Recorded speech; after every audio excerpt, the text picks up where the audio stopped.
저희 함께 인사하겠습니다. 조금 진심을 담아서 사랑합니다, 축복합니다. 옆에 있는 분들에게 그렇게 인사해 주시면 감사하겠습니다.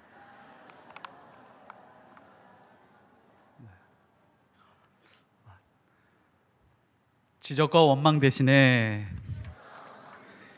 칭찬과 감사로 하나님의 만복을 향유하세요. 좀 밝은 모습들이 너무 보기 좋습니다. 오늘 말씀의 제목은 여러 성도를 위하여 구하라, 여러 성도를 위하여 간구하라 라는 제목으로 하나님 말씀 전하겠습니다. 어떤 사람이 돈이 많습니다. 그런데 기도하지 않으면 욕망을 따라서 그 돈을 쓰게 되어 있습니다. 헛된 일에 쓰게 됩니다. 기도가 없는 돈은 반드시 유익이 없습니다. 어떤 사람은 지적인 능력이 있습니다. 뛰어납니다. 하지만 기도가 없는 지식은 열등감과 우월감이 뒤섞인 변종으로 살아가게 만들 수 있습니다. 반드시 오만한 자의 자리에 앉게 할 수 있는 위험 요소가 있습니다.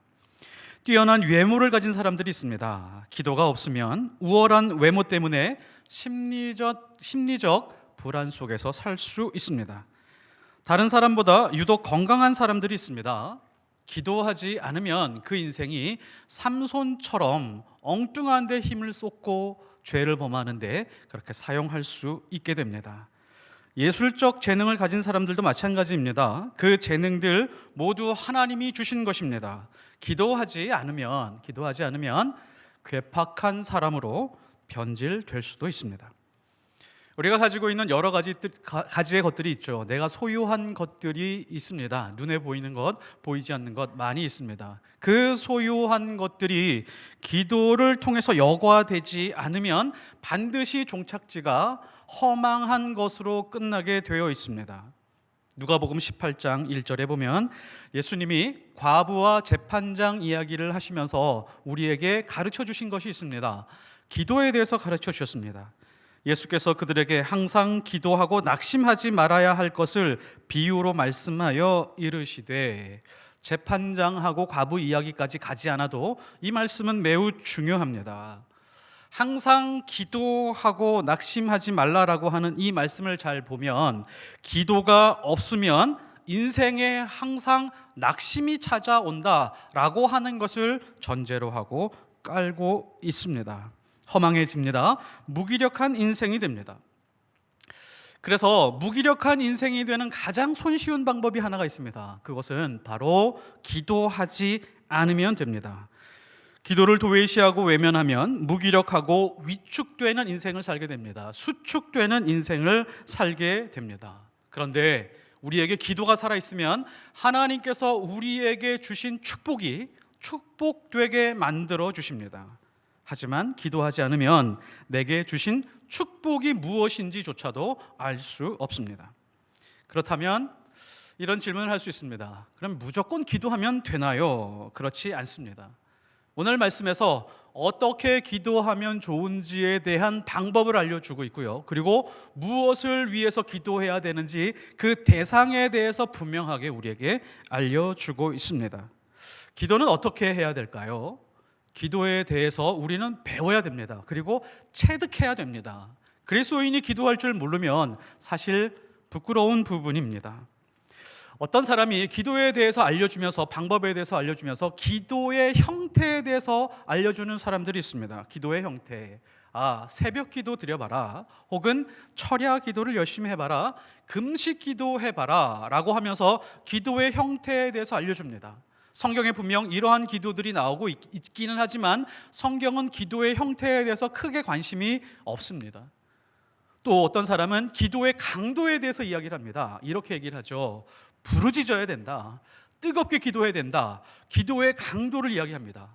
아니다, 그렇지 않다. 하나님은 우리의 신음도 기도로 받으시는 분이기 때문에 조용히 침묵으로 기도해도 하나님은 다 듣고 아신다라고 이야기를 합니다. 아니다, 하나님은 영이시다, 영이니까 영적인 기도를 해야 된다. 그래서 방언 기도를 가르쳐주는 그런 사람들이 있습니다. 아니요, 그렇지 않습니다. 성경은 이런 기도의 강도들에 대해서도 다 이야기를 하고 있지만 이 기도의 강도에 대해서 크게 관심이 없습니다. 다시 말해서 기도의 형태 혹은 기도의 강도에 대해서는 크게 관심이 없습니다. 가장 중요한 것 놓치지 말아라. 이거 하나만큼은 붙들고 있어야 된다. 이것이 모든 것이다. 어떤 형태든 어떤 강도에서든 기도에도 상관은 없지만 이거 하나만큼은 놓치지 말아야 된다. 그게 뭐죠? 성령 안에서 기도하라 라고 하는 그런 말씀입니다. 예수님이 기도할 때 경고하신 것이 있죠. 중언부언하지 마라. 중언, 이중 삼중 같은 말을 계속해서 말하지 마라. 부언, 다시 하지 마라. 그러니까 계속 같은 말 반복하지 말라라고 하는 뜻이죠. 그런데 예수님이 하신 기도를 들어보면 같은 말을 반복해서 기도하셨던 적도 있습니다. 이게 정확히 무슨 뜻이냐? 기도할 때 중언부언하지 말라라고 하는 의미는 성령 안에서 기도하라라고 하는 뜻입니다. 성령 안에서 기도하면 같은 기도를 반복하도 문제는 없다라고 하는 말씀이죠. 성령 안에서 기도해야 바른 기도를 할 수 있습니다. 하나님의 뜻에 합한 기도를 할 수 있습니다. 능력 있는 기도를 할 수가 있습니다. 하나님의 말씀을 그렇게 많이 듣고 성경 공부도 많이 하고 교회에서 봉사도 많이 했는데 그리스도인으로서의 능력이 없습니다. 실력이 없습니다. 왜죠? 그리스도 안에서, 성령 안에서 하는 기도가 없기 때문에 그렇습니다. 성령 안에서 기도하면 우리가 놀라운 것을 구분하고 발견해낼 수 있습니다. 그것이 무엇이냐면 진짜 허기와 가짜 허기를 구분해낼 수 있습니다. 우리가 보통 이렇게 생각을 합니다. 아프리카나 가난한 국가들에 있는 사람들이 배고파하고 허기지고 굶주려 있다라고 생각을 하지만 세계 경제 대국이라고 하는 나라들이 오히려 더 많은 허기를 느낍니다. 영적 허기입니다. 진짜 허기는 아무거나 먹고 싶은 것입니다. 먹으면 힘을 느낍니다. 가짜 허기는 자극이 되는 것만 찾아서 그 음식을 먹는 것입니다. 진짜 허기는 먹고 나면 행복합니다. 진짜 허기는 행복하다고 느낍니다. 혹은 기쁘다고 느낍니다. 만족하다라고 느낍니다. 반면에 가짜 허기는 먹을 때는 너무 좋습니다. 세상에 이런 맛이 어디 있을까 감탄하면서 먹습니다. 그런데 아침에 후회를 합니다. 괜히 마셨다, 괜히 먹었다. 진짜 허기는 내 몸에 필요한 영양분을 공급하기 위해서 먹는 허기입니다. 근데 가짜 허기는 뭐죠? 영적으로 허한 것입니다. 영적으로 허하고 정신적으로 심리적으로 허한 부분을 먹는 것으로 채우려고 하는 것이죠. 성령 안에서 기도하지 않으면 반드시 가짜 허기를 채우면서 살아가게 됩니다. 가짜 허기를 채우다가 인생을 허비합니다. 성령 안에서 기도하는 법을 그리스도인들은 반드시 배우고 연습하고 그 기도에 깊이 들어갈 수 있어야 됩니다. 우리가 기도할 때 성령 안에서 기도하는 것을 그러면 어떻게 알 수 있을까요? 두 가지 정도 한번 살펴보고 싶습니다. 첫 번째는 인생의 주인이 완전히 바뀌어 가는 것을 스스로 느끼고 경험할 수가 있습니다. 기도하면서요. 이것이 바로 성령 안에서 드리는 기도입니다. 다니엘서 1장 8절에 보면 유명한 말씀이 있죠. 다니엘이 뜻을 정하여 라고 하는 그런 말씀이 나옵니다. 다니엘은 뜻을 정하여 왕의 음식과 그가 마시는 포도주로 자기를 더럽히지 아니하니라 라고 그렇게 말씀이 나오고 있습니다. 여기서 뜻을 정한다라고 하는 것은 정확히 이런 겁니다. 내 인생의 주어가 바뀌는 것입니다. 내 인생의 주어가 내가 아니라 하나님으로 완전히 바뀌어 가는 것입니다. 우리가 이 말씀, 다니엘의 말씀을 보면서 지엽적인 것에 매달려서 그것이 신앙인 줄 알고 실천해 가려고 하는 사람들이 있습니다. 왕의 음식을 먹지 말자. 이것이 어떤 의미냐면 우상을 섬겼던 음식이기 때문에 나는 하나님을 믿는 사람이야. 그러면서 그 음식을 구별해야 된다라고 그렇게 주장하는 사람들이 있습니다. 왕의 포도주를 마시지 않겠다. 믿는 사람은 술을 마시지 말아야 돼 라고 하면서 술을 먹지 않는 것으로 그렇게 구분하려고 하는 사람이 있습니다. 혹은 이 말씀을 근거로 채식주의를 주장하는 사람들이 있습니다. 고기보다는 채식을 해야 더 건강하다, 그것이 성경적이다 라고 그렇게 주장하는 사람들이 있습니다. 이것은 지엽적인 해석입니다. 정확한 뜻은 뜻을 정하여 자기를 더럽히지 않겠다라고 하는 의미는 나는 어떠한 상황이 온다라고 할지라도 내가 주어가 되는 인생이 아니라 하나님이 주어가 되는 인생을 살겠다라고 하는 주어 바꿈입니다. 내 인생에서 나를 더럽히지 않는 것은 무엇이죠? 내가 내 인생의 주인이 될 때 나를 더럽히는 것입니다. 그러나 나를 더럽히지 않는 것은 하나님이 내 인생의 주인이 될 때 나를 더럽히지 않고 가장 깨끗하고 거룩한 인생을 살 수 있는 것이죠. 다니엘서 그 다음에 이어지는 말씀들을 한번 잘 보십시오. 주어가 완전히 고정되어 있습니다. 9절에 하나님이, 주어가 하나님이죠, 다니엘로 하여금 환관장에게 은혜와 긍휼을 얻게 하신지라. 17절 하나님이 이 네 소년에게 학문을 주시고 모든 서적을 깨닫게 하시고. 누가요? 하나님이. 2장 18절도 마찬가지입니다. 하늘에 계신 하나님이 이 은밀한 일에 대하여 불쌍히 여기사 다니엘과 세 친구 그 기도 중에 하나님께서 특별한 응답을 주시는 장면이 나오고 있습니다. 우리가 여기서 오해하지 말아야 될 것은 다니엘이 뜻을 정했을 때 이것을 마치 자유의지의 최고 수준을 말하는 것처럼 표현하면 안 됩니다. 내가 어떤 결단을 내리는 것이다, 내가 그 결정을 내리고 믿음대로 실천해 가는 것이다 라고 하는 것이 맞는 말인 것처럼 보이지만 주어가 계속해서 내가입니다. 이것이 아니다라고 하는 것이죠. 내 인생의 주어는 하나님이 되셨다라고 하는 고백입니다. 우리가 왜 기도를 하지 않죠? 매번 내가 내 인생의 주인이니까 기도하지 않는 것입니다. 내가 내 인생의 주인이기를 포기하지 않으니까 내 욕심 따라서 기도하는 것입니다. 왜 성령 안에서 기도하지 못하죠? 내 인생의 주인이 하나님이라는 것을 늘 배제한 채 신앙생활하고 있기 때문에 그렇습니다. 구약 성경을 보면 아주 두드러진 특징이 있죠. 계속해서 전쟁이 끊이지 않습니다. 계속해서 싸움이 있습니다. 민족과 민족의 싸움, 그런 싸움들이 계속해서 끊이지 않고 있습니다. 신약에서도 계속해서 배제하지 않는 것이 싸움입니다. 믿음의 싸움이고 심지어 요한계시록에서도 계속해서 전쟁을 말하고 있습니다. 무엇과의 싸움이죠? 마귀의 관계와의 싸움입니다. 이 기도라고 하는 것은 하나님으로부터 공급받는 전원과도 같은 것입니다. 그런데 마귀는 기도를 못하게 막습니다. 필사적으로 막습니다. 지혜롭게 막습니다. 전원도 아닌 곳에 꽂아놓고 믿게 만듭니다. 그래서 돈에다 꽂아놓습니다. 아니면 좋은 대학에 꽂거나 혹은 좋은 직장에다가 꽂고 그렇게 그것이 마치 우리에게 힘을 공급하는 것으로 믿게 만들어가고 있습니다. 나중에 반드시 방전되죠. 힘을 잃게 됩니다. 아무것도 손쓸 수 없는 그 상황에 맞닥뜨릴 수밖에 없습니다. 마귀는 더 교묘한 것이 있습니다. 너는 너 자신을 믿으면 돼. 너는 하나님처럼 될 수 있어 라고 하는 그 기조를 조금씩 변형시키면서 우리로 하여금 따라 살게 만듭니다. 너 자신에게 전원을 꽂아놓고 살아가라 라고 그렇게 말하고 있죠. 이거 똑같은 패턴이죠. 선악과가 그랬습니다. 모든 세대에 모든 사람들에게 다 통하는 수법이 바로 에덴 동산에서의 수법입니다.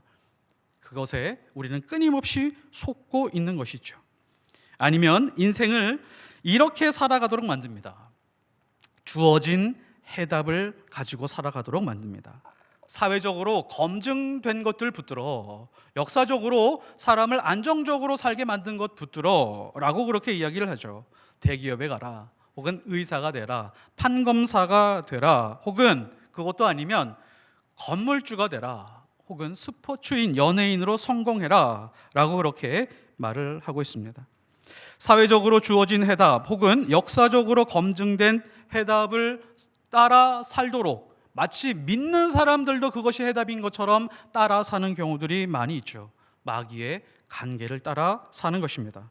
그렇게 살다가 보면 반드시 허무하게 끝나게 될 것입니다. 불과 몇 년 전만 해도요, 공무원 경쟁률이 100대 1, 200대 1 그렇게 경쟁률이 굉장히 강했습니다. 그게 2017년, 18년 혹은 19년까지도 그랬습니다. 근데 지금은 공무원 경쟁률이 반토막 이상 나고 있습니다. 아파트 청약 열풍, 불과 1, 2년 전, 2, 3년 전 이야기입니다. 주식 열풍, 영끌을 해서 투자해야 되는 그런 상황에 있었습니다. 많은 사람들이 그 길을 따라갔습니다. 세상은요, 절대로 보장이 없습니다. 마귀는 항상 거기에다가 꽂고 살도록 우리를 유도해 가고 있습니다. 아니면 도태되는 인생으로 그렇게 인식하도록 간계를 부리는 것입니다. 세상은 보장이 없습니다. 안개와 같습니다. 구름과 같습니다. 수증기와 같습니다. 하나님이 주어가 되지 않고 사회가 주는 해답을 가지고 있으면 망하는 길로 가는 것입니다. 이것이 바로 넓은 길이고 멸망의 길입니다. 예수님이 좁은 문으로 들어가라고 하셨나요? 아니면 좁은 길로 가라고 하셨나요? 좁은 길일까요? 좁은 문일까요? 헛갈리시죠? 예수님이 하신 말씀은 좁은 문입니다. 좁은 문이 가지고 있는 놀라운 비밀이 하나가 있는데요, 좁은 문을 선택해서 저기로 들어가면 내 인생이 망할 것 같은데 좁은 문으로 들어가서 그 문을 열고 길을 걸어가다가 보면 재밌는 일이 벌어지는데 길이 넓어집니다.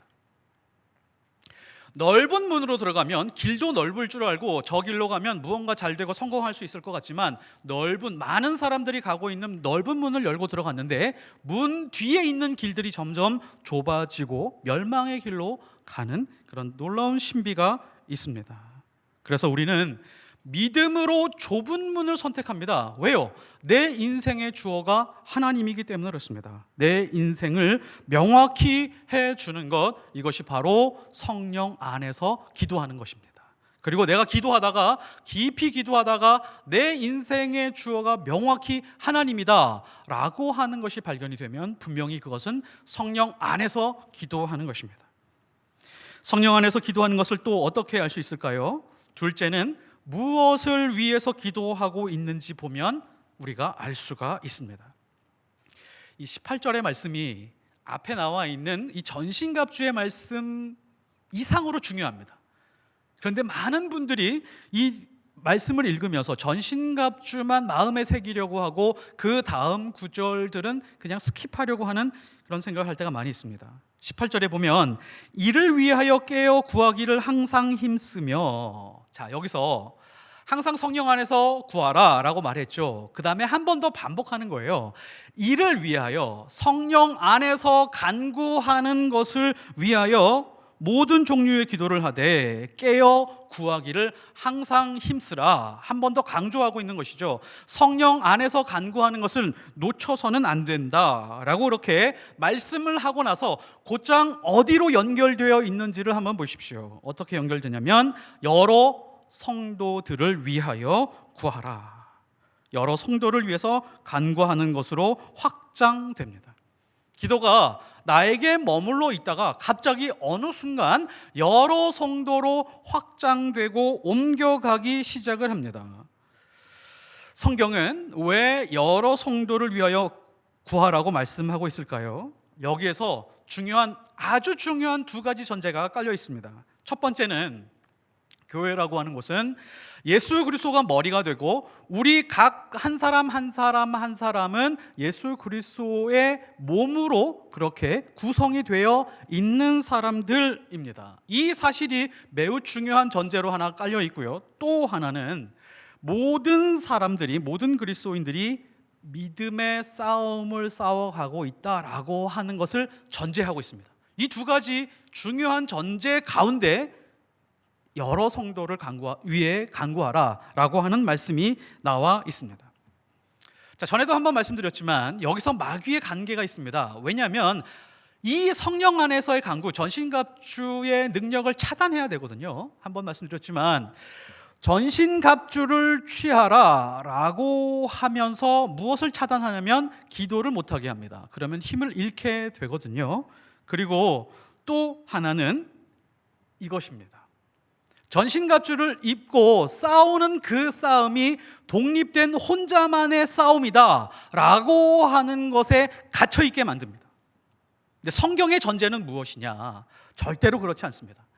각자가 한 사람 한 사람이 전신갑주를 입은 사람들이 연합해서 모여서 군대처럼 싸우는 것이 영적인 전투라고 하는 것입니다. 혼자 싸우면 쉽게 지칩니다. 근데 이 말씀들을 들으면서 혹은 묵상하면서 스스로 이렇게 생각을 하실 겁니다. 전신갑주를 입고 기도하면서 내 믿음의 싸움 싸워야지 라고 하는 것을 잘 생각해 보십시오. 나만 잘 싸우면 돼, 나만 믿음의 싸움 잘 싸우면 돼 라고 하는 전제가 깔려 있죠. 이게 마귀의 관계입니다. 고대 전쟁 영화들을 한번 보십시오. 어떠한 전투에서도 혼자 싸우는 전투는 거의 없습니다. 대부분 함께 연합해서 싸우는 그런 전투들이고, 각 군인들은 그것을 위해서 모든 갑옷과 방패와 창을 갖추고 있는 것입니다. 교회가 그런 싸움을 해야 되는데 그것을 놓치고 있다라고 하는 것이죠.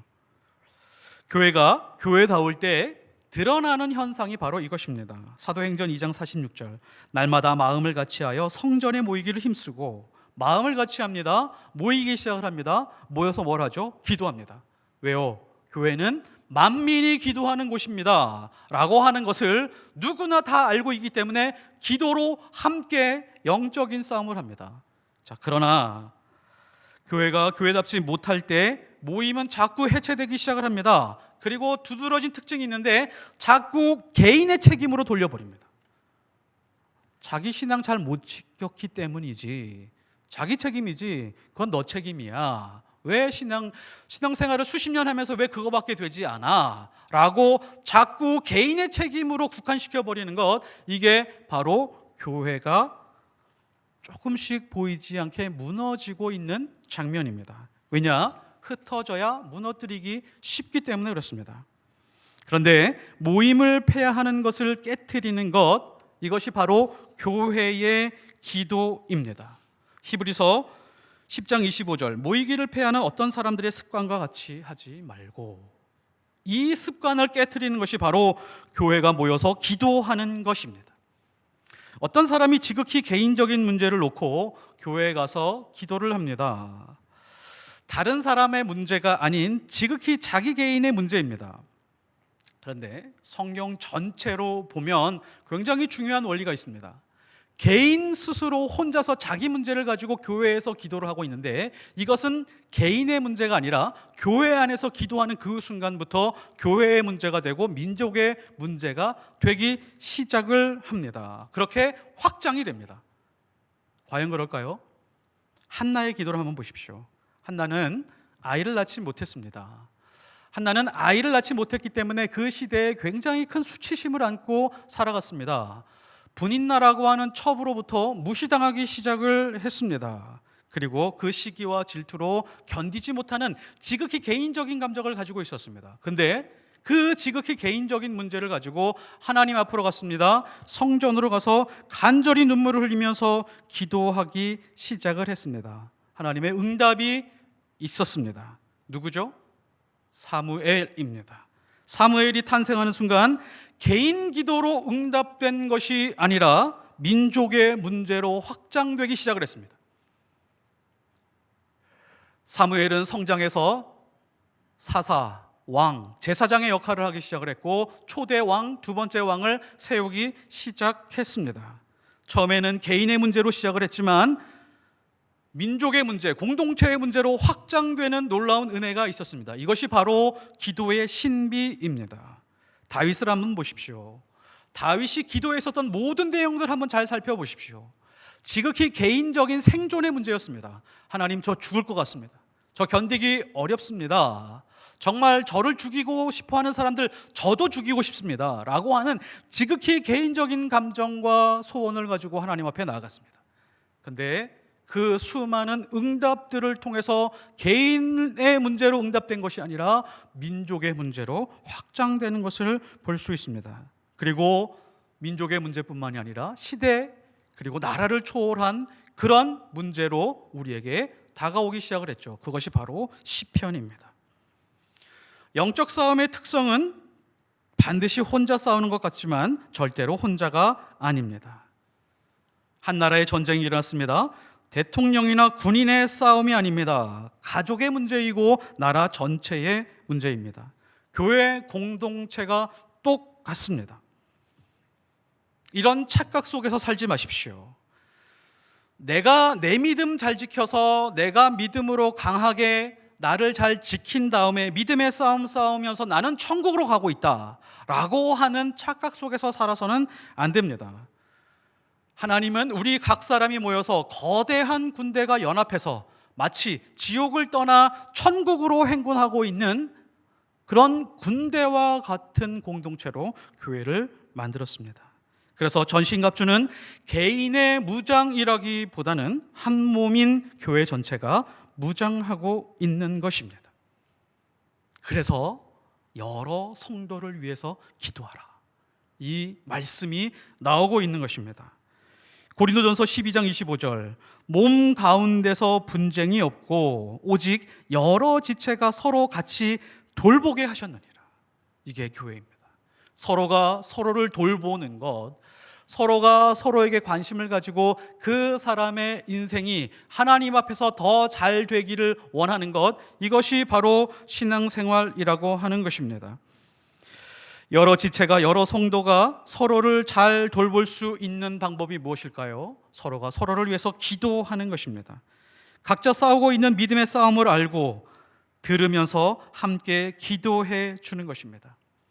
어떤 사람이 지극히 개인적인 문제를 놓고 기도하고 있을 때 그 기도를 함께 해 주는 것, 그것이 진정한 교회입니다. 그 교회를 하나님께서 붙들고 반드시 이끌어가게 될 것입니다. 그러므로 우리는 항상 우리 인생을, 내 인생을 교회와 분리될 수 없는 존재로 생각하는 것이 대단히 중요합니다. 우리가 가끔 뉴스에서 이런 뉴스를 봅니다. 대기업, 큰 기업의 회장인 분이 교회 장로님이신데 그 회사 돈을 횡령해서 교회 건축이나 헌금으로 많이 해서 뉴스에 나온 것을 볼 수 있습니다. 그것을 들으면 어떤 감정을 느끼시나요?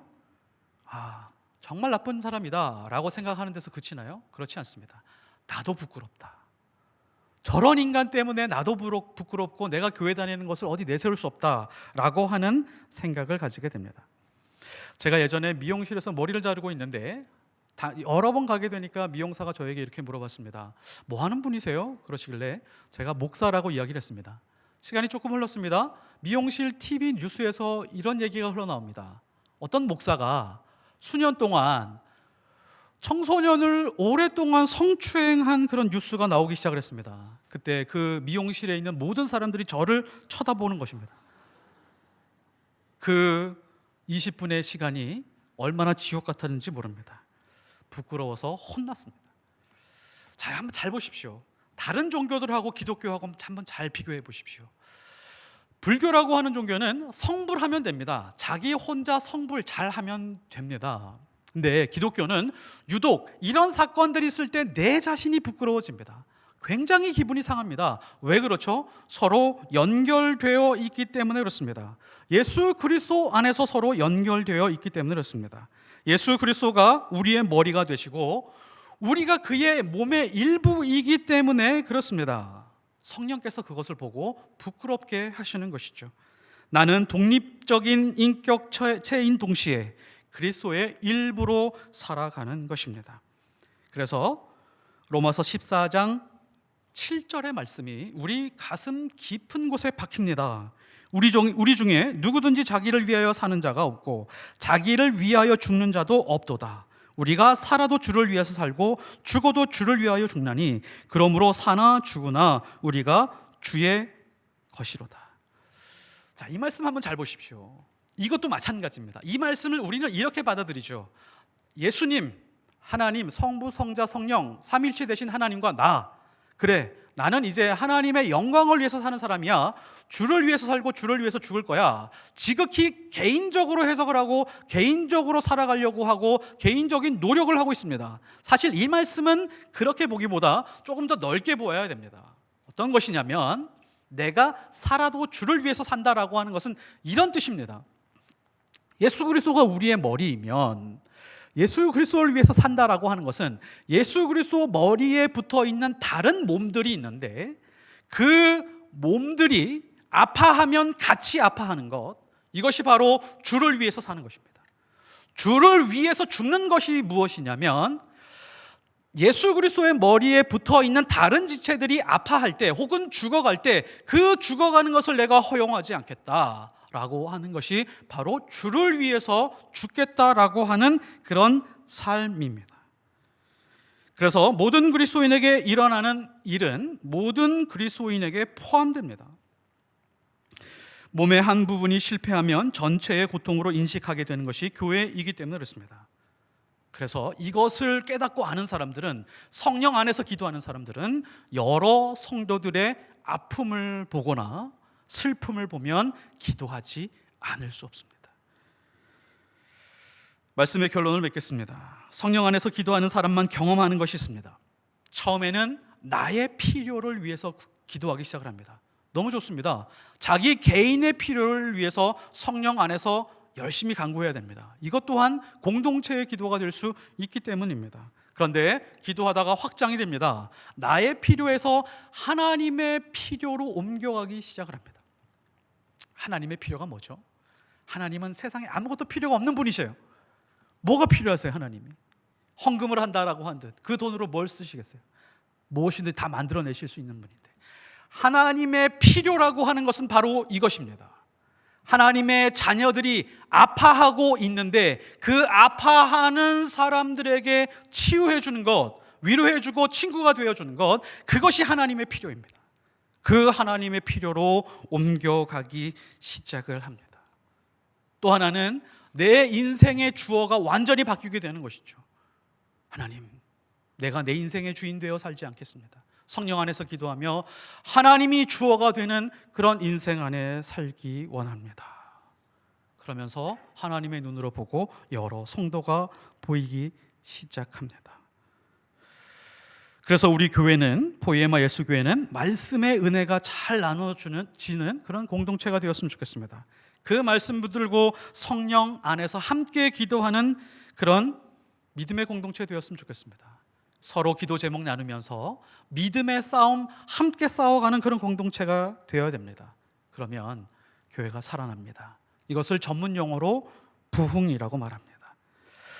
그리고 서로 기도 제목이 진실하게 나누어질 때, 그래야 교회로서의 맛을 보게 되고 하나님의 사랑을 경험할 수 있습니다. 여러 성도의 필요를 위해서 진심으로 기도하며 믿음의 싸움 함께 싸워가는 포에마 예수교회 공동체가 되시기를 예수 그리스도 이름으로 축복합니다. 네, 기도하겠습니다. 하나님 아버지, 우리가 성령 안에서 기도하길 원합니다. 그거 연습하기 원합니다. 성령 안에서 우리 인생의 주어가 완전히 바뀌게 하시고 하나님이 우리의 인생을 이끌어가는 그런 기도하는 인생 되게 하여 주옵소서. 나의 필요에 집중하다가 하나님의 필요로 옮겨가게 하시고 하나님의 필요를 보게 될 때 주변의 많은 사람들의 아픔이 나의 아픔이 되며 그것을 붙들고 기도하는 우리 교회 되게 하여 주옵소서. 각자 자기의 삶을 통해서 믿음의 싸움 싸우며 열심히 기도하고 각자의 삶을 사는 사람들이 있습니다. 우리 교회 안에 많은 보석 같은 그런 하나님의 사람들이 잘 연합하게 하시고 기도 모임으로 모이게 하시고 말씀 나눔으로 연합하게 하셔서 우리 교회 공동체가 마귀의 간계에서 넘어가는 그런 공동체가 아니라 하나님의 손에 붙들려 마르고 닳도록 잘 쓰임받는 그런 교회 되게 하옵소서. 예수 그리스도 이름으로 기도드렸사옵나이다. 아멘. 아멘.